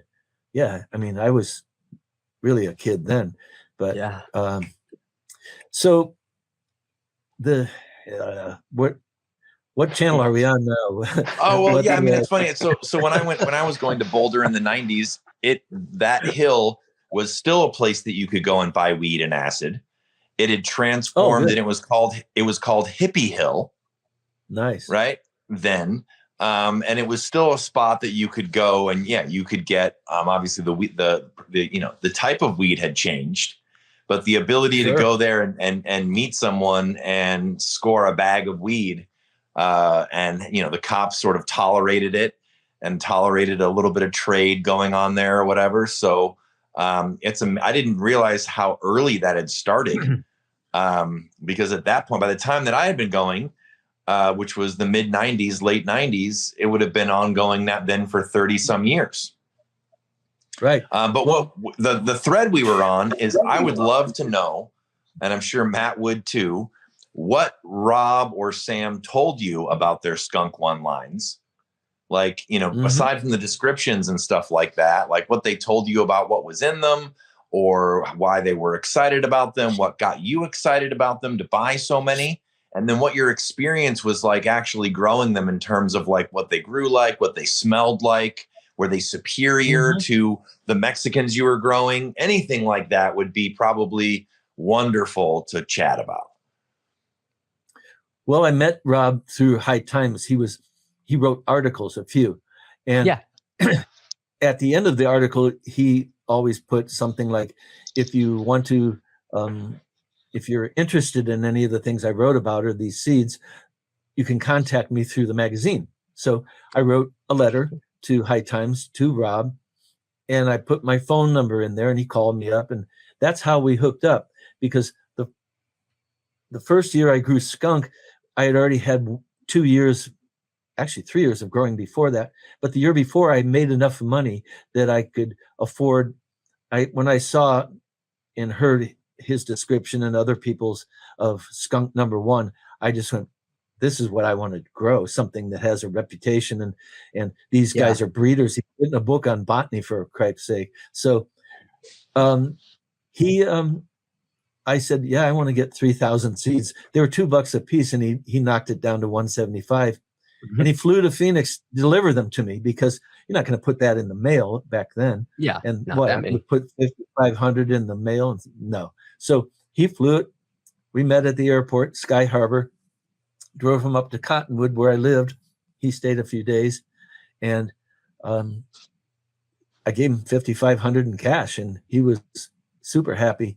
I'm sure. When he came up, he had this little zip case that he pulled out of his jacket, and he had pre-rolled joints of Thai, of Colombian, of Oaxacan, of skunk number one. And he was standing there and he gave me one hit of something in my living room. And I was laying on the floor after that. And he was just standing there talking away, smoking the rest of the whole joint. And he said, "Oh, but you got to try this Thai strain."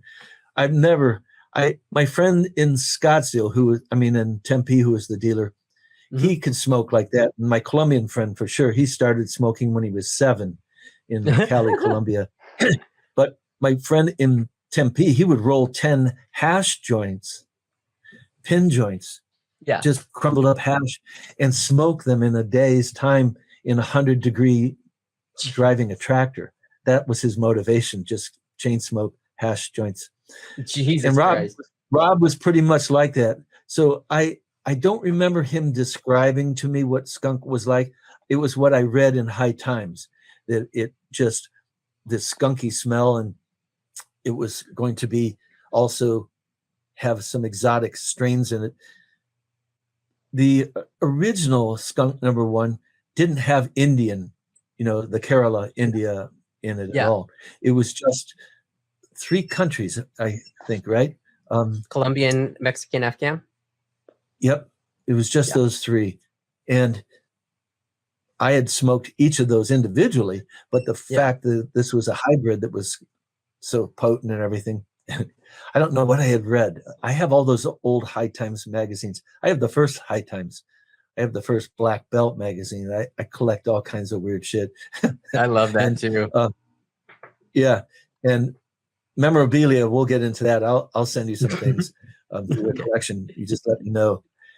But the Afghani number one, I did get a few from him as a gift, I think, from buying all the skunk.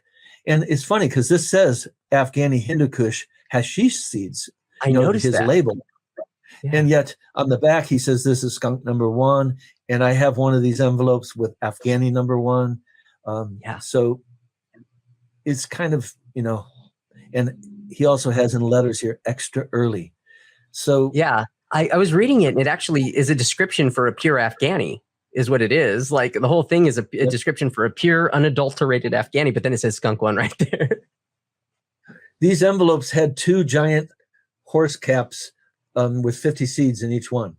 So there were 100 seeds in 2 big cellulose caps. Yeah. He'd get 50 seeds in each one. And I don't know what happened to the many of these very different people over the years wanted one, and I gave him one. And I think my UK partner still has several. I don't know how else to. Rob came down to our garden once, and that's when he said he was amazed that we could grow out of dirt. Yeah. He'd never seen Arizona plants, I don't think, before. And we averaged 6.8 ounces across our entire garden per plant, which roughly almost a half a pound per plant, which growing in the dirt. Yeah. He said he was used to 2, 3, 4 pound plants in Northern California, up in that black soil. But there's a volume, thing too, and like plant numbers.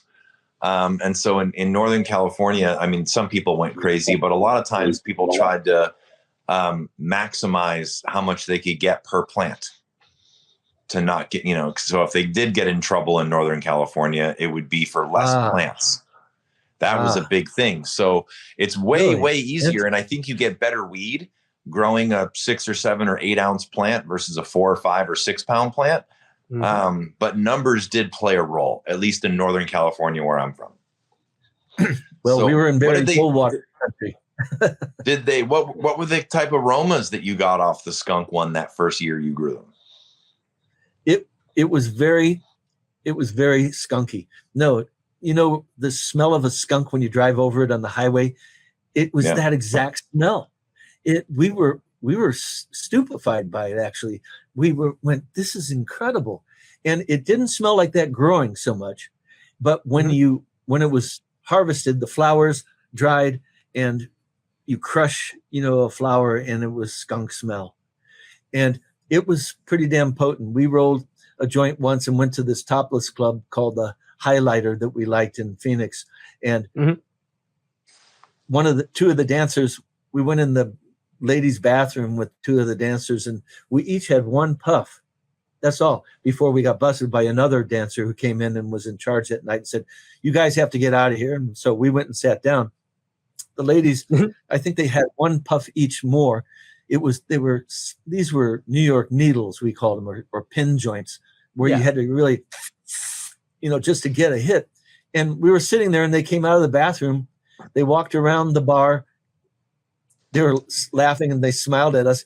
And then they walked right into a table, knocked it over. All the drinks went over. They fell on the ground themselves, and we were just sitting there laughing.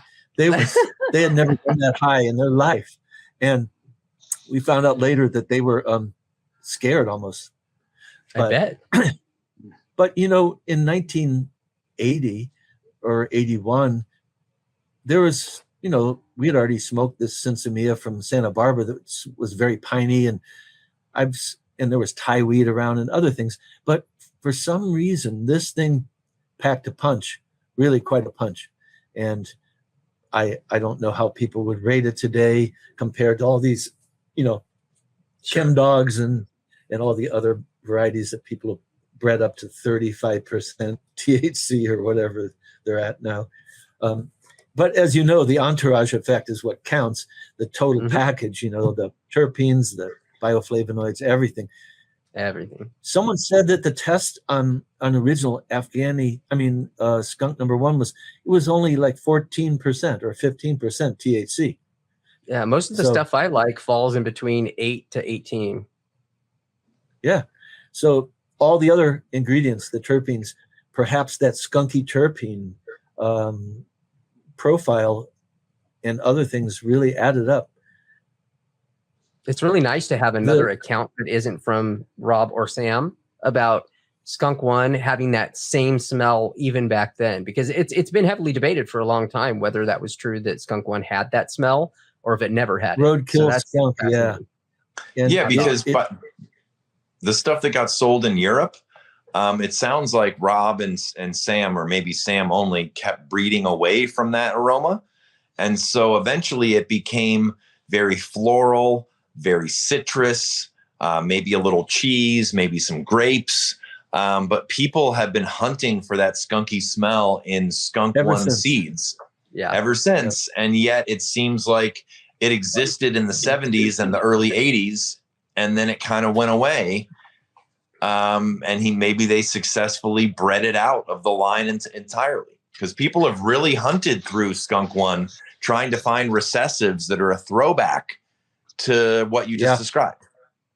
Hey, not so. So I moved out to NorCal to grow for a season, and it was 1985. And when I first arrived in Ukiah, I had taken a Greyhound bus, and my instructions were to meet my new partners at the laundromat, which was near the airport and the bus station, I guess. I'm not sure. That part's a little fuzzy. But I'll never forget, arriving in Ukiah, getting off the bus, and as I'm walking towards the laundromat, following the instructions I'd been given, the entire town smelled like skunk. The entire town. I mean, wow. Everywhere I walked, and I had to wait for a couple of hours. So after a while, I got bored of standing around waiting for my buddy to drive down off the mountain and pick me up. So I walked around a little bit.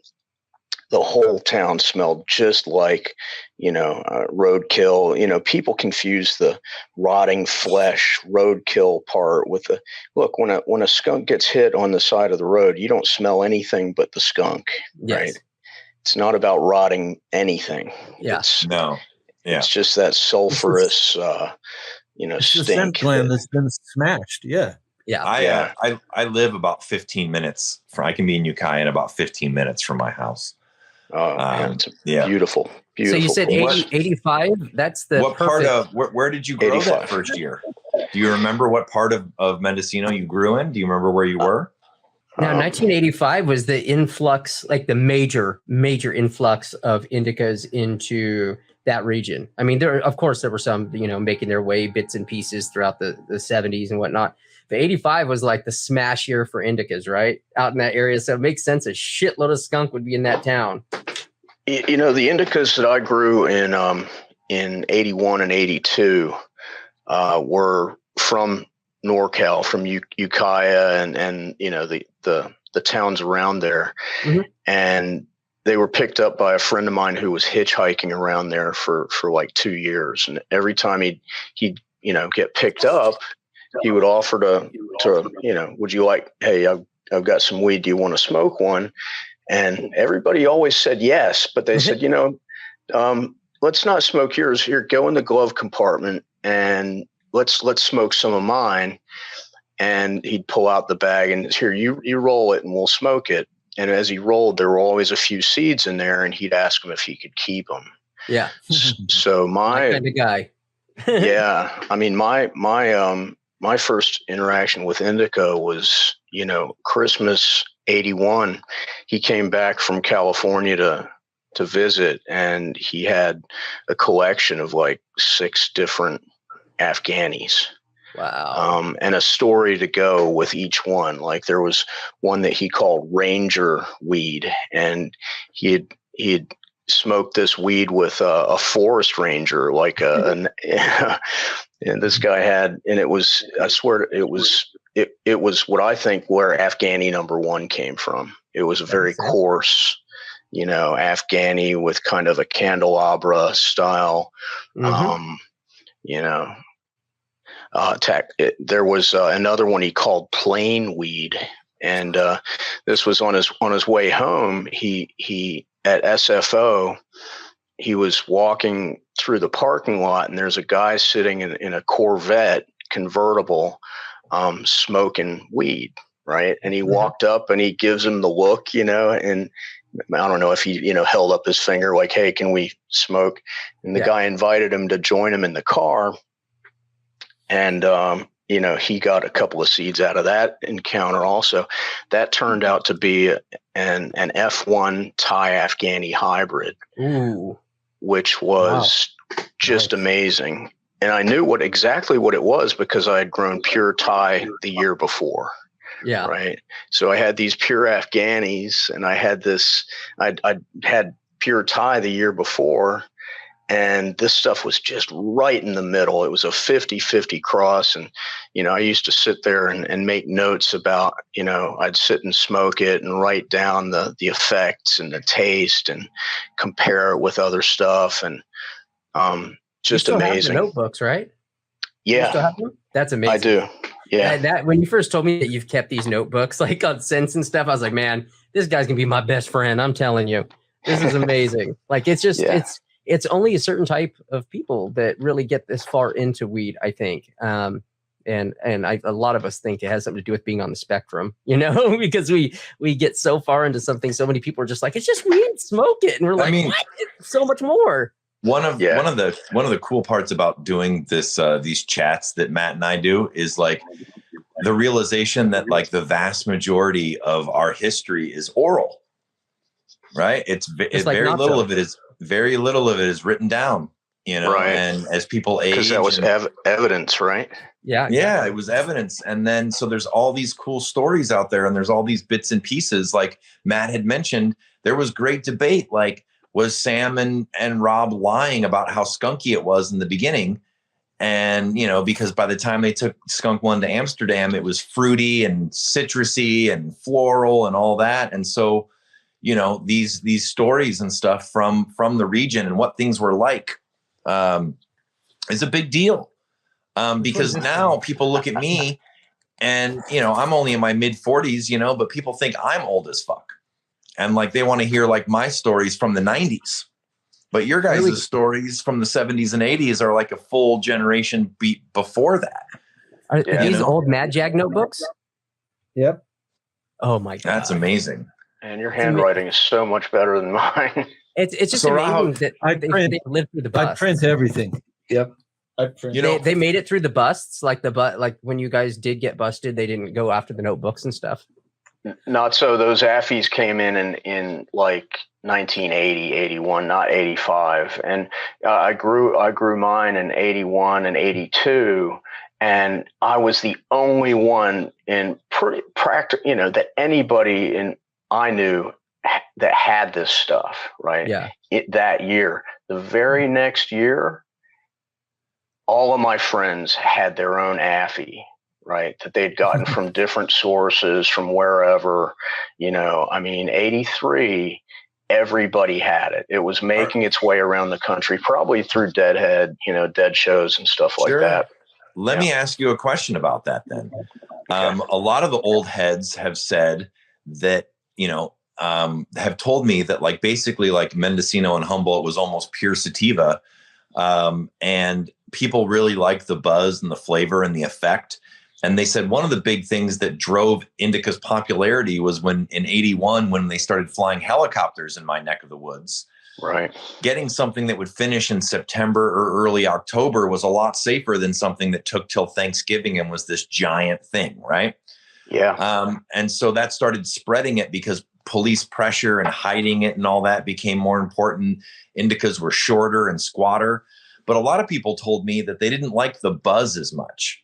Maybe you could you talk for a minute about your experiences versus the Mexicans and the Thais and the Colombians and all those you were growing versus like smoking indicas at first, and like what the differences were and what your preferences were? Yeah.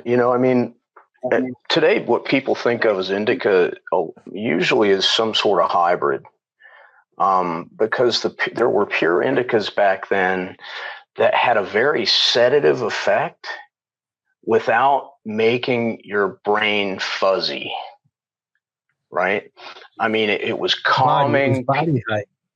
Yeah, calming and peaceful and kind of dreamy, but it didn't give you that, that just, couch lock is not just a body effect. It's a stunned mental effect, right? Where your brain just kind of seizes up. It's like distortion on a guitar. Right? Exactly. So you don't have that body effect. And most of what we experience today, with that distortion, with that fuzz comes, it's usually got a lot of power to it. Mm-hmm. Right. So some of these pure Affies would have actually been just kind of this, just slows it down. Right. Peaceful, very high, amazing taste, right? Just like pure hash, tasted exactly like hash, and at its best, right?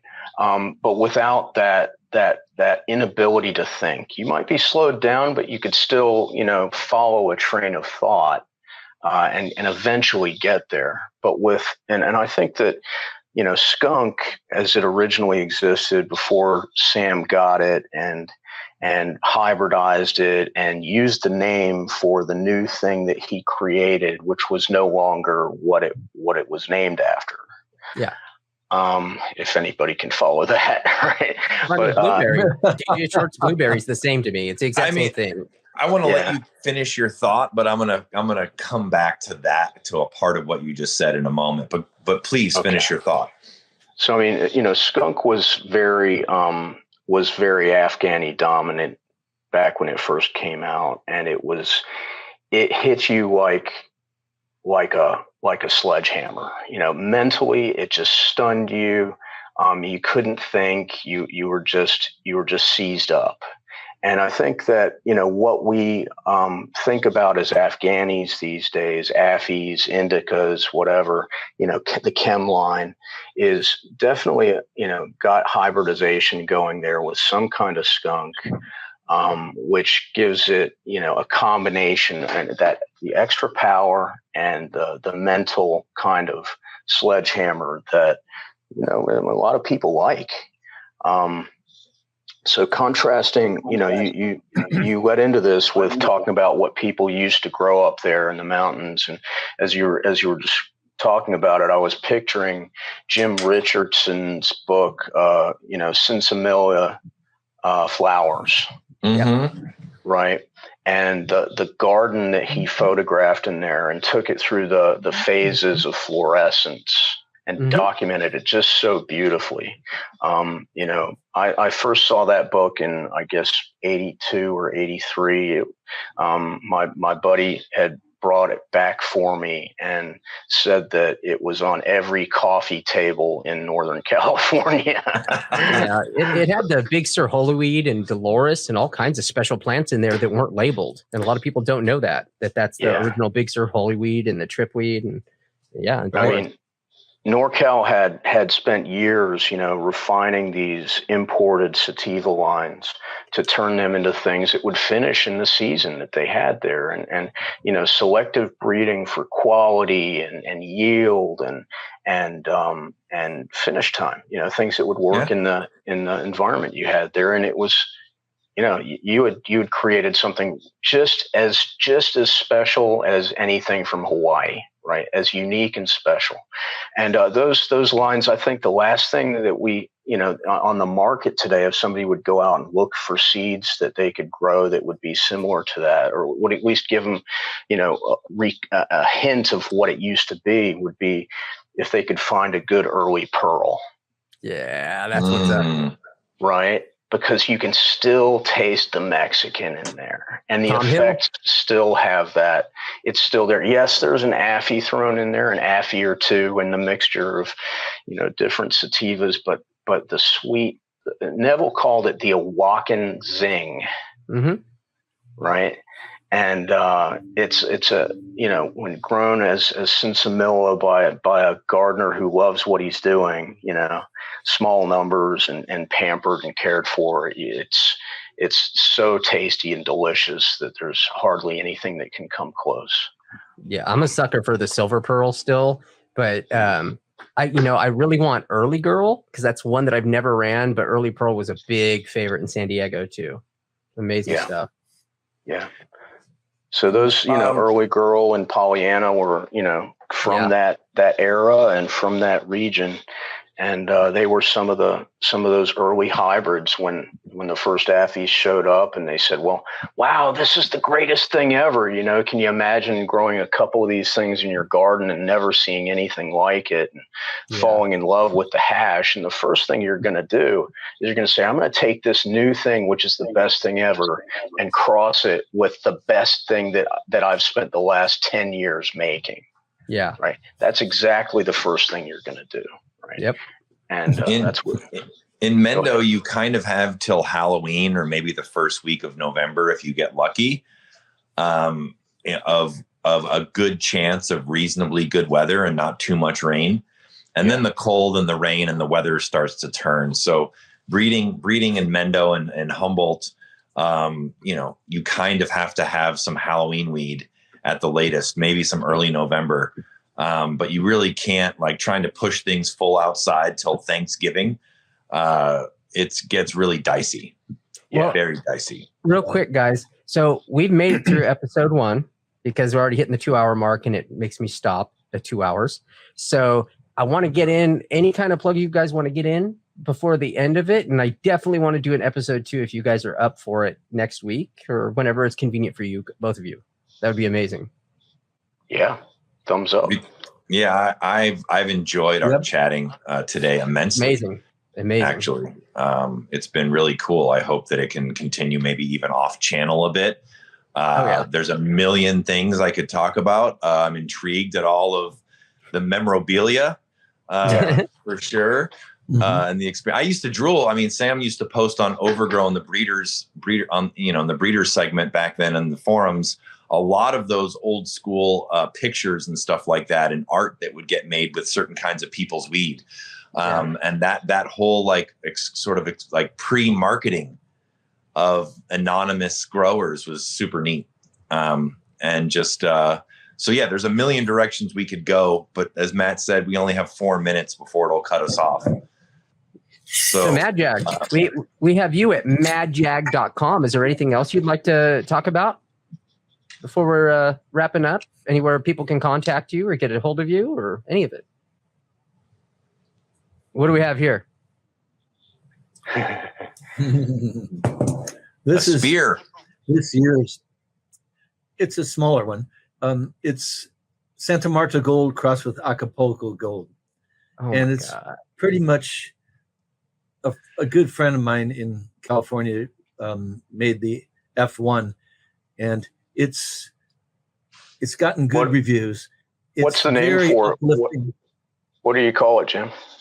Oh, well, I had a couple people test it that I trust that smoke all day long that live in Sedona. And I said, well, what is it on a scale of 10? And they said 9.3. I said, well, good. We'll call it 9.3.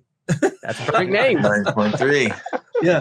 So instead of some fancy, airplane cookies or whatever. I love it. Yeah. The next week, have any questions you have, you could have them ready. I have. Yeah, absolutely. I did my own little pre-screen. Stuff. We've like I said, we have a pretty free-flowing thing, and so it can head off in all kinds of different directions. And sometimes we get to pick up on threads of things we hear and pull on that thread and hear more. And other times, there's definitely things we didn't pull on that I would love to in the future.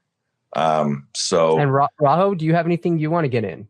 Yeah, I'd just like to say, first of all, big props for your Discord channel. Oh, thank you. Really. Thank you. You guys threw us in there to kind of organize and prepare for this meeting, and your community there is great. Yeah, it's good people, man. We've been lucky. Good people, very responsive, and a lot of good information and knowledge up there. So, thank you so just much. props to that, and thank you for letting us be part of that. I'm not besides that nothing. I'm just into this for the love, and I'm looking forward to doing it the next time. So, yeah.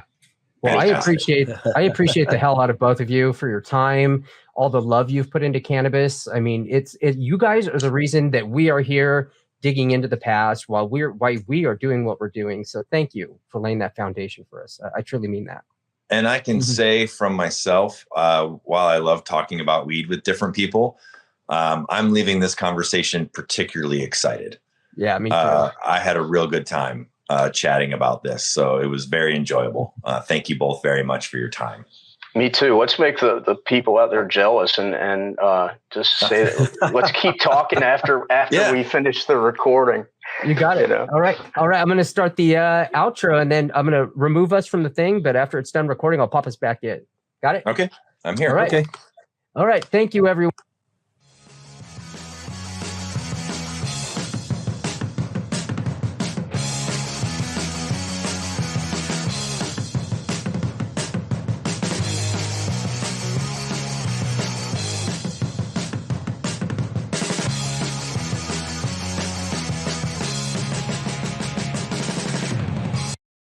That's a dude. Perp script from up north. Got a on it.